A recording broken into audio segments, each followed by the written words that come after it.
Bienvenue dans Destination Urbex. Pour cette première émission, nous allons vous emmener dans un lieu mystérieux et magique aussi.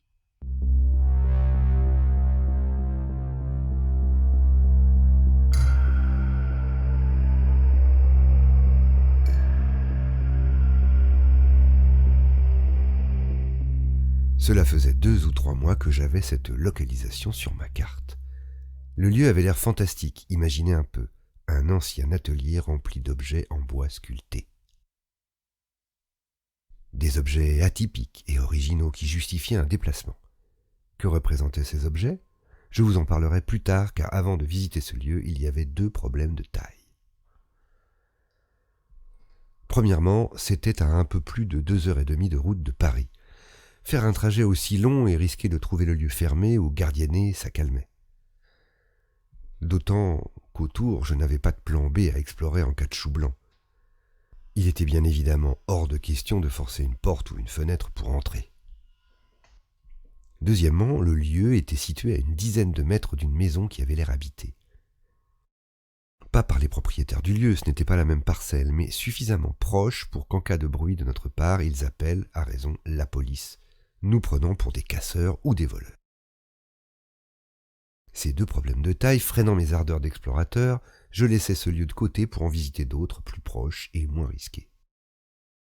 Et puis un jour, je vois passer une nouvelle photo de ce lieu sur un groupe Facebook Urbex et quelque chose m'alarme. Une personne venue faire des photos sur place avait changé la disposition de certains objets pour faire une photo plus esthétique.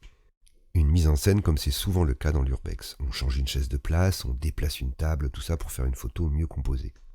Comme on dit dans le milieu de l'exploration urbaine, les objets déplacés signifiaient que les lieux commençaient à bouger, ce qui voulait aussi dire que de plus en plus de gens venaient sur place.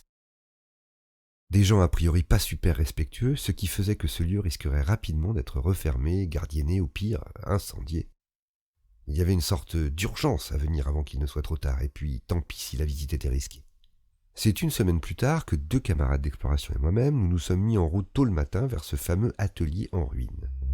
Inutile de préciser que le trajet fut animé, car nous n'arrêtions pas de discuter du lieu. Serait-il toujours accessible ? Quand on voit des photos sur internet, il n'y a aucun moyen de savoir de quand elle date réellement. On peut très bien rêver lundi devant des photos d'un château en ruine, puis s'y rendre samedi et découvrir qu'il a été rasé il y a 2 mois. Autre sujet de discussion, les habitants de la maison d'à côté nous verraient-ils ? Il fallait être très discret, car sur Google Maps, on voyait bien que la distance entre la maison et l'atelier était très courte. Avec tout ça, on n'osait même pas espérer que la météo soit de notre côté. Du moment que nous arrivions à faire nos photos, ce serait déjà super. 2h30 plus tard, nous arrivons sur place et croisons les doigts pour que la chance soit de notre côté. Car petit rappel, nous n'avons pas de plan B à proximité, et en cas d'échec, la journée aura été perdue. Bon ok, j'ai un plan B, je connais une jolie ferme qui est située pile entre Paris et l'ancien atelier. Si ça tourne mal dans l'atelier, nous pourrons toujours documenter cette ferme au retour. Mais on sera quand même sacrément frustré. 2h30 pour rien, ou presque. Lors de notre arrivée sur place, nous sommes passés devant le lieu en repérage. Entre la vue Google Maps et la réalité, il y a toujours des petites différences. D'ambiance, de dimension, de situation, etc.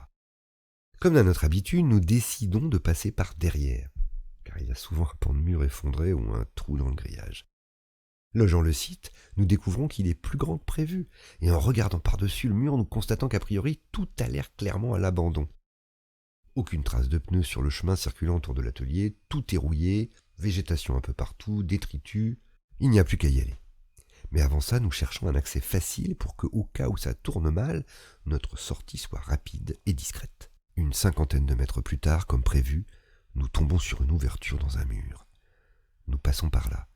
Et une dizaine de secondes plus tard, bien que n'ayant vu aucun panneau interdisant l'accès au site, nous sommes clairement en pleine illégalité, puisque tout lieu appartient à quelqu'un. Accroupis dans des buissons, cachés comme des gosses guettant la moindre trace d'activité, nous attendons quelques secondes. Puis, comme il est encore tôt et que nous avons après tout toute la journée devant nous, nous décidons de nous laisser une bonne vingtaine de minutes pour attendre. Attendre quoi ? On ne sait pas trop. Cachés, nous attendons. Nous n'osons pas encore. Si c'était un lieu à l'architecture magnifique mais vide, sans aucune maison à proximité, nous serions sereins. Ici, non. Il y a une maison juste à côté et nous ne voulons prendre aucun risque. Nous attendons et guettons les moindres traces de vie venant de la maison. Lumière allumée, fenêtres qui s'ouvrent, voix, etc. Ce serait bête de se faire voir par les voisins. Le contraste entre notre tension et les chants bucoliques des oiseaux dans ce lieu silencieux est saisissant. L'adrénaline monte. 20 minutes plus tard, nous n'en pouvons plus. À un moment donné, il faut bien y aller, c'est le moment. Nous savons où est situé l'atelier au toit effondré, mais pas par où y entrer. Nous voyons une porte, mais aucune idée si elle est fermée à clé. C'est d'un pas rapide que nous nous dirigeons vers elle. Constat, la porte d'entrée est fermée. Il va donc falloir trouver un autre accès. Je jette rapidement un coup d'œil à travers la vitre poussiéreuse d'une des fenêtres de l'atelier et là, vision magnifique. C'est bien ici. Je vois les objets sculptés que j'ai vus passer sur des dizaines de photos avant. Ils sont tous là, sagement posés sur le sol. Et certains, un peu plus grands que les autres, ont été remis en place, comparé à la photo que j'avais vue. Remis en place par la personne qui a fait la photo ? Mystère, peut-être que ce sont les objets qui se sont remis eux-mêmes en place. Un bruit me fait alors sursauter. Et ce bruit, je le connais bien, une porte qui claque. Le son vient de la maison d'à côté. Du moins, c'est ce que mon cerveau me dit, tellement apeuré à l'idée que ça vienne de là. En moins de temps qu'il ne faut pour l'écrire, mes camarades et moi-même, nous sautons par là d'où nous sommes venus.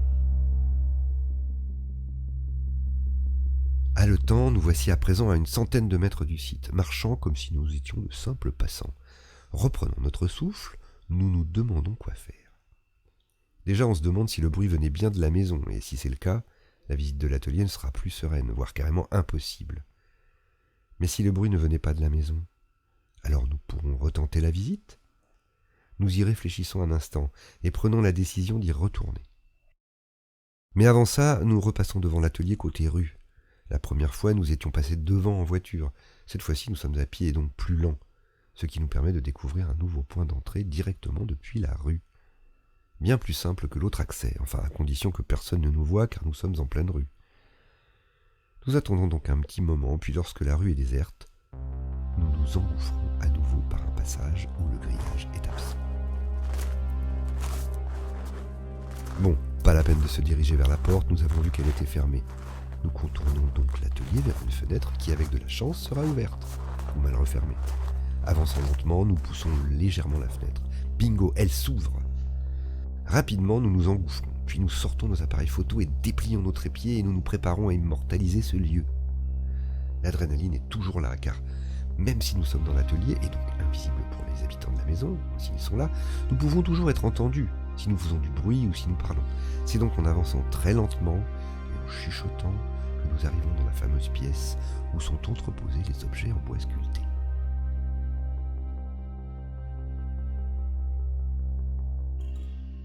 Ici, le temps s'arrête, définitivement. L'adrénaline, la maison à côté, tout disparaît, et ne reste qu'une sensation, l'émerveillement. La pièce de l'atelier dans laquelle nous nous trouvons est assez vaste, de forme carrée. Tout est en briques rouges, enfin rouge. La majorité est devenue verte, couverte de mousse par endroits, car la toiture s'est effondrée. La pièce est livrée aux éléments depuis des lustres. Un peu partout, de la mousse, de la terre, des débris du toit, tuiles, charpentes, etc. Le bon côté, si j'ose dire, de cette toiture effondrée, c'est que la lumière y entre généreusement. Et que cela promet de belles photos des objets en bois sculptés entassés ici. Mais au fait, c'est quoi ces objets ? Sur place, faire la liste des objets sculptés donne le tournis. Angelots, Père Noël, personnages moyenâgeux, canards, biches, lapins normaux et lapins humanoïdes, bottes, chevaux, oiseaux. On est plein dans un monde à la Alice au Pays des Merveilles, mélangé à des éléments de folklore français, et même américain, puisqu'il y a un épouvantail dont la tête est une citrouille d'Halloween.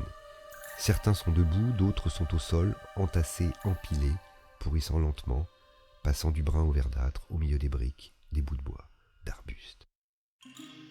Au fur et à mesure, je suis fasciné par ces sculptures qui semblent nous fixer. C'est vrai que c'est triste de les voir pourrir à la merci des intempéries. Il y a un côté voyage dans un autre monde incroyable à déambuler parmi ces figures silencieuses. Un autre monde comme un cimetière ? Ouais, un cimetière. Ces sculptures étaient censées être vendues et vivre chez leurs acheteurs. Ici, elles sont en décomposition ou bien mortes, en tout cas plus vendables. Toutes ces paires d'yeux qui nous observent, nous qui sommes bien vivants à les prendre en photo, ça donne un certain malaise. Un peu perdu dans mes pensées, je me laisse aller à une sorte de mélancolie. Mais un bruit soudain m'en tire aussitôt. Encore un bruit de porte qui claque. Et cette fois, violemment, aucun doute, il provient de la maison située à côté de l'atelier. Par je ne sais quelle intuition, je sens qu'on nous a vus. Ne résistant pas à la tentation d'aller voir ce qui se passe, j'avance lentement et accroupi près d'une fenêtre et lève lentement ma tête. Je vois alors la fenêtre de la maison située pile à quelques mètres de l'atelier.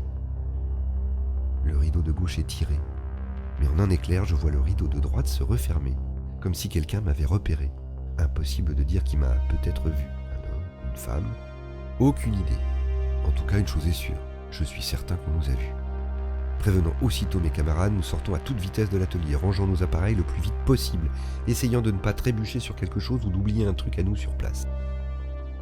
Et cette fois-ci, nous ne sortons pas par là où nous sommes entrés, le trou dans le grillage côté rue, mais par derrière, comme lors de notre première tentative. Cela nous donne le temps de souffler un court instant dans les buissons, de vérifier si nous sommes suivis, on dirait bien que non, puis de quitter les lieux le cœur battant, très heureux d'avoir pu documenter ce curieux atelier en ruine, mais aussi un peu flippé, car qui sait, la police pourrait arriver. Fort heureusement pour nous, rien ne se passe. Nous rentrons chez nous, direction Paris, et en chemin, nous avons même le temps d'explorer la ferme située à mi-chemin. Ouf!